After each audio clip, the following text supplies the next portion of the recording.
What's going on, ladies and gentlemen? Welcome back to the channel. I do hope you're doing okay. Thank you for stopping by. If you haven't done so already, let me just fiddle with this. If you haven't done so already, if you aren't subscribed, if you could hit the subscribe button, if you could like the video as well, and any comments that you want to make, feel free, leave them in the comment section down below. I think that this video might spark a little bit of discussion, just in terms of the way that it kind of goes. So now that we've got that out of the way, what I wanted to have just a little discussion about is this season in terms of how much of an outlier this season is overall, and just how it is a complete freak of nature anomaly that we are currently where we are, in terms of the teams and everything, all of that kind of stuff. Genuinely, any other season, we would probably be top. I think that's a fair comment to make, or at the very least second. Now, there was a phenomenal tweet that was put out by Adonis Store, just in terms of really showing how much of a bonkers season this one is in total. So what it just highlights, and where kind of the differences is in terms of why certain teams are where they are, etc., so on and so forth. Leeds' defensive stats as a whole this season have been, and I'm going to plagiarise it slightly and just read it, but have been incredible. People talk about the difference in divisions. You still have to perform after two confidence-shaking, record-breaking, disastrous defensive seasons, conceding 150 plus goals. So that just reminds us that in the Premiership over 2 seasons, we conceded 150 plus goals, which is just not good.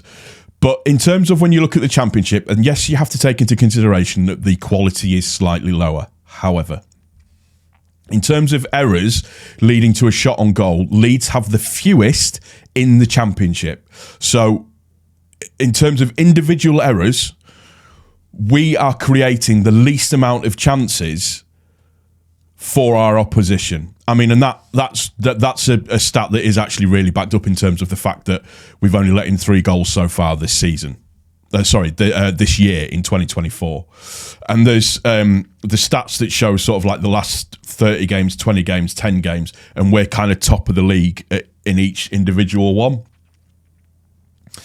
So the team that actually has the most errors that lead to shots is Leicester with 17, which is an interesting fact. In terms of the percentage of dribblers tackled, Leeds lead the Championship with 56.6. So it shows that we are attacking. So we have conceded the fewest chances, the fewest high quality chances, the fewest shots and expected goals against.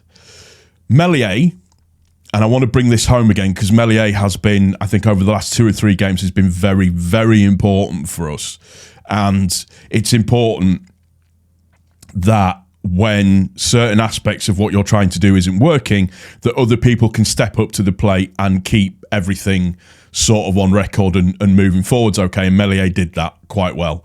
So he performed poorly in the Premiership the last 2 seasons, but again, he faced probably significantly the most amount of shots going in the Premiership over the final 2 seasons that we were in there. He started to meet his expected save data this season. Southampton, by contrast, have conceded 8 goals more than expected, while Leicester's goalkeeper has saved 4 more than expected. So again, as I mentioned, yes, the quality of opposition has significantly dropped, but that does not account for a team that was conceding a record number of goals in the Premier League, who now leads the Championship in almost every defensive stat available. Defensively, we are the best team in the Championship, bar none. We are, statistically speaking, defensively the best team in the Championship. And this is where it flips slightly. Where Southampton, Ipswich and Leicester all have the edge on us is in terms of expected goals, so the XG per game. They are outperforming their expected goals. So Leicester's XG is 1.82. They've currently scored 1.97. and this is the biggie, Ipswich's XG is 1.64. They've currently scored 1.92. Southampton's XG is 1.74. They've currently scored 1.91. By contrast, Leeds' expected XG is 1.77 and we're on 1.75. So obviously that just tells you that we need to be better in terms of the conversion rate. So because we've got quite a young strike force, shot on target percentage has been our weakness, and we currently sit 11th in the table because of that. So it's that conversion of chances thing.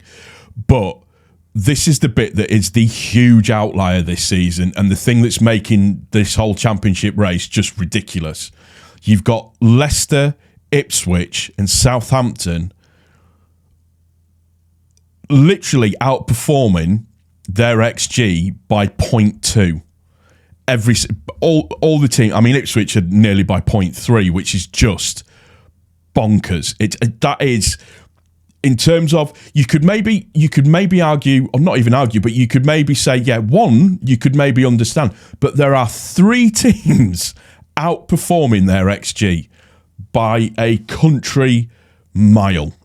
It's just, that is why, excuse me, my nose is itching. Somebody must be saying something bad about me. That is why we see ourselves where we see ourselves so far this season. Is that any other season we would be second or we would be top. It is just absolutely inexplicable that you have 3 teams outperforming their XG. It's almost unheard of. So it goes on to say, creating better chances and converting them is the key area for improvement in the last 10 games, which is ridiculous when you consider that Leeds are top of the division for non-penalty expected goals. Of course, we could be awarded more penalties. With 7 this season, we trail Leicester by...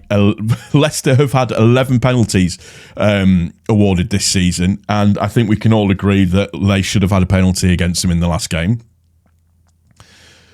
But as that, it goes on to say, but as that's unlikely, the fine margins of improvement in a record-breaking team are there.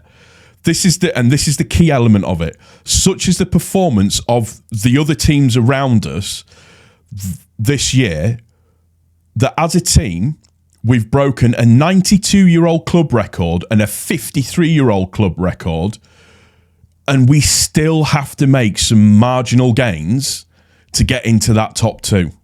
And to stay competitive. So, and it just goes on to say that just better set pieces, more accurate final third passes, and more clinical finishing are the way for us to gain automatic promotion, which is what we all know.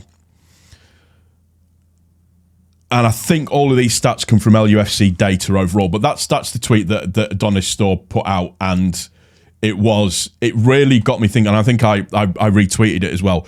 But it just goes to show how much of an absolute freak of nature this season is in the Championship. By excuse my phone there, by an absolute country mile. There's nothing that you can, say or do about it. It is just one of those really, really bizarre seasons. I mean, we genuinely could even have 3 teams finish on 100 points, and one of those teams doesn't get automatic promotion, which is just absolutely nuts. And I think when we look at it in terms of how we've performed this season, the first 6 weeks of this season were pretty much a write-off for us because of all of the crap that was going on in the background. And for us to be competing where we are now in the league and doing what we're doing after that really poor start to the season, you have to be positive about that. And you have to be positive for the remainder of the season as well. Listen, if the other teams and the top 2, like Ipswich, like Leicester, keep performing like they're doing, Jesus, have they earned that. And that's phenomenal. It's absolutely phenomenal. There's no other ways about it. It's just an incredible statistic this season. But we are where we are, and we've just got to keep pushing forwards and just got to keep doing what we're doing. Like I said, it just, for me, that tweet was a really important tweet that just really highlights what an outlier this season is and just how incredible this season is as a whole. And I just wanted to give my kind of thoughts on it and open it up to a little bit of discussion. I mean, it's that thing of, had we been more clinical in front of goal, we'd be miles ahead of everybody now, I think. Absolutely miles ahead. Had we done better in the first 6 weeks of the season, we'd be miles ahead of everybody else right now. Absolutely miles ahead. However, we haven't, because of all of the... I'm trying to think of a nice word to call them, and I can't. All of the arseholes that wanted away, and the Willy Gnonto situation and all of that kind of stuff. But the way that what Farke has actually managed to do in terms of bringing everybody around and taking us to where we are now, that we are still in the discussion, that's to be commended, and we've just got to keep going. It's just one of those really weird, bizarre seasons, and I just wanted to highlight that point. If you haven't done so already, if you could hit the subscribe button. If you like the video, please hit the like button. Let me know what you think about I've said in this video in the comment section down below. And yeah, whew, what a nut season this has been. Enjoyable, stressful, but a nut season. We'll see you on the next one. Thank you as ever for stopping by. I really do appreciate it. Take care. Cheers.